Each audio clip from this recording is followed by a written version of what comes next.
নন্দঝাড় আদিবাসী তপশিলি উচ্চ বিদ্যালয়ের দ্বিতীয় বড় সাফল্য। সুব্রত কাপ জয়ী নন্দঝাড় আদিবাসী তপশিলি উচ্চ বিদ্যালয়ের ফুটবল দল সদ্য রাজ্যে সুব্রত কাপ জয়ী হয়েছে এবং আজ এই দল ইসলামপুরে এসে পৌঁছেছে। এদিন ইসলামপুর বাস টার্মিনাসে জয়ী দলকে শুভেচ্ছা ও সংবর্ধনা জ্ঞাপন করা হয় ইসলামপুর মহকুমা সংস্থার পক্ষ থেকে ও এর পাশাপাশি সংবর্ধনা জানানো হয় sub divisional council of school games and স্পোর্টসের পক্ষ থেকে। নন্দঝাড় আদিবাসী তপশিলি বিদ্যালয়ের পক্ষ থেকে সুব্রত কাপ জয়ী হওয়ার খুশিতে ব্যান্ড পার্টি নিয়ে ইসলামপুর শহরে একটি বর্ণাঢ্য শোভাযাত্রার আয়োজন করা হয়। এই শোভাযাত্রা ইসলামপুর বাস টার্মিনাস থেকে শুরু হয় এবং শহর পরিক্রমা করে ইসলামপুর বাস টার্মিনাসে এসে পুনরায় শেষ হয়। নন্দঝাড় আদিবাসী তপশিলি উচ্চ বিদ্যালয় জেলার মধ্যে একটি পিছিয়ে পড়া প্রত্যন্ত এলাকায় অবস্থিত। বিদ্যালয়ের প্রধান শিক্ষিকা রুমা দাস ও কোচ চন্দন পাল বলেন, প্রত্যন্ত এলাকায় অবস্থিত হওয়ার পরেও এই বিদ্যালয়ের ছেলেমেয়েরা রাজ্য তথা রাজ্যের সীমানা পেরিয়ে দেশের ক্ষেত্রেও বর্তমানে তাদের নাম তুলে ধরছে বিভিন্ন ক্ষেত্রে। এই বিদ্যালয়ের ছাত্রছাত্রীরা বর্তমানে কেউ সিভিক ভলেন্টিয়ার, কেউ কলকাতা পুলিশ, কেউ পশ্চিমবঙ্গ পুলিশেও কর্মরত রয়েছেন। ব্যুরো রিপোর্ট, আমাদের টিভি। বললাম কতটা খুশি আজকে? আমরা অনেকটাই খুশি যে আমরা এতদূর যেতে পেরেছি, আর আগামীতেও যে আমরা দিল্লিতে যাব ওখানেও চেষ্টা করবো যেন আমরা ওই ম্যাচটা চ্যাম্পিয়ন হয়ে আসতে পারি। কার সঙ্গে খেলা ছিল তোমাদের ফাইনাল? আমাদের খেলা ছিল দক্ষিণ দিনাজপুরের সঙ্গে। কতটা আনন্দ লাগছে? অনেকটাই। এরপর কোথায় যাবে? এরপরে দিল্লিতে যাব ন্যাশনাল খেলতে। কতটা মানে মনোবল কতটা দৃঢ়? অনেকটাই, যে ম্যাচটা জিতে আসার চেষ্টা করব। সবাই একসঙ্গে প্র্যাকটিস করছি, আমরা সবাই একসঙ্গে আছি, দাদারাও আছে, আমাদের স্কুলের টিচাররাও আছে, তাদের সহযোগিতায় যাতে আমরা ম্যাচটা চ্যাম্পিয়ন আসতে পারি, এটাই বলবো। কি নাম তোমার? সীতা বিশ্বাস। লাগছে, এটা ভালো লাগারই কথা, কারণ নন্দঝাড়ের মতন একটা স্কুল, যেটা আমাদের সবথেকে পিছিয়ে পড়া অঞ্চলের একটা স্কুল, সেখানে মূলত আমাদের পিছিয়ে পড়া শ্রেণীর ছেলেমেয়েরাই পড়াশোনা করে এবং তারা ফুটবলের প্রশিক্ষণ নিচ্ছে অনেক দিন থেকেই।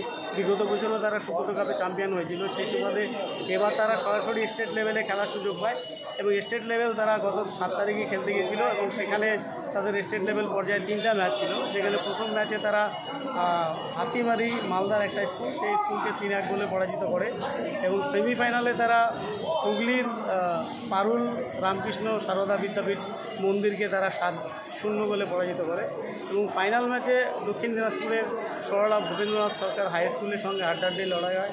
পুরো খেলায় 1-1 গোলে ড্র ছিল এবং অতিরিক্ত সময়ে কোনো গোল হয়নি। সর্বশেষে ট্রাইব্রেকারে নন্দঝাড় এটি হাই স্কুল 4-3 গোলে জয়লাভ করে এবং বিগত বছরের না এবারও স্টেট লেভেল সুব্রত কাপের বিজয়ের শিরোপা তারা বাড়িতে নিয়ে আসে, ঘরে নিয়ে আসে এবং এইভাবে তারা আন্তর্জাতিক এবং ন্যাশনাল এবং ইন্টারন্যাশনাল লেভেলে খেলার যোগ্যতা অর্জন করে, যেটা আগামী 17ই আগস্ট দিল্লিতে অনুষ্ঠিত হয়। কবে হয়েছিল খেলাটা? এটা স্টেট লেভেলে খেলাটা হয়েছিল 7ই জুলাই এবং ফাইনাল হয়েছে 10ই জুলাই এবং ন্যাশনাল এবং ইন্টারন্যাশনাল লেভেল খেলাটা হবে দিল্লিতে, সেটা আগস্ট মাসের 17 তারিখে শুরু হবে, 28 তারিখ অবধি। কোন জায়গায় হয়েছিল খেলাটা? এটা খেলা হয়েছিল কলকাতা সল্টলেক স্টেডিয়ামে। কী বলবেন এই যে একটা প্রত্যন্ত গ্রামের মেয়েরা এই বিভিন্ন জায়গায় খেলতে গিয়ে ইসলামপুর? দেখুন, অ্যাকচুয়ালি মেয়েরা যখনই কথাটা আসে, মেয়েরা আমাদের অন্তত গ্রামে বিপ্লব ঘটিয়েছে, কেননা বিগত 10 বছর আগেও কিন্তু কোনো মেয়ে ফুটবলে পা দিত না। আর একটা মেয়ে ফুটবলে পা দেওয়া মানে সে মেয়েটা শারীরিকভাবে, মানসিকভাবে, বৌদ্ধিকভাবে এবং সামাজিকভাবে তার একটা বিকাশ সুগঠিত হয়, যেটা আমরা প্রত্যেকেই চাই। প্রত্যেকটা ইনস্টিটিউশনে যখন কোনো ছাত্রী পড়তে আসে, আমরা চাই যে মেয়েটার বিকাশ সম্পূর্ণভাবে বিকশিত হোক, শারীরিক বিকাশ, বৌদ্ধিক বিকাশ, মানসিক বিকাশ, যেটা কিন্তু শিক্ষার একটা লক্ষ্য। আর ফুটবল খেলাটা এমন একটা খেলা যেখানে আসার পরে কিন্তু আলটিমেটলি মেয়েদের এই বিকাশগুলো সুগঠিত হয় এবং সেটা খেলার ছন্দে তাদের মধ্যে চলে আসে। তাদের মধ্যে একটা স্বাধীনতা বোধ, তাদের মধ্যে একটা নিজস্ব যে চিন্তাভাবনা, নিজের পায়ে দাঁড়ানোর একটা চিন্তাভাবনা, সেটা কিন্তু ফুটবল তাদের দেয়। তো সেক্ষেত্রে সত্যি একটা বিরাট কাজ হচ্ছে নন্দঝাড়ে এবং নন্দঝাড় এটি হাই স্কুল আমাদের এই সুব্রত কাপে মেয়েদের ইনরোল করে আজকে নন্দঝাড় এটি হাই স্কুল আমরা বিগত 2বার পরপর চ্যাম্পিয়ন হলাম, সেটা সত্যি ভালো লাগার একটা ব্যাপার। কতটা রেজাল্ট কী ছিল? ফাইনালের রেজাল্ট খেলাতে 1-1 গোল হয়েছিল, অমীমাংসিত থাকে এবং অতিরিক্ত সময় কোনো গোল হয়নি।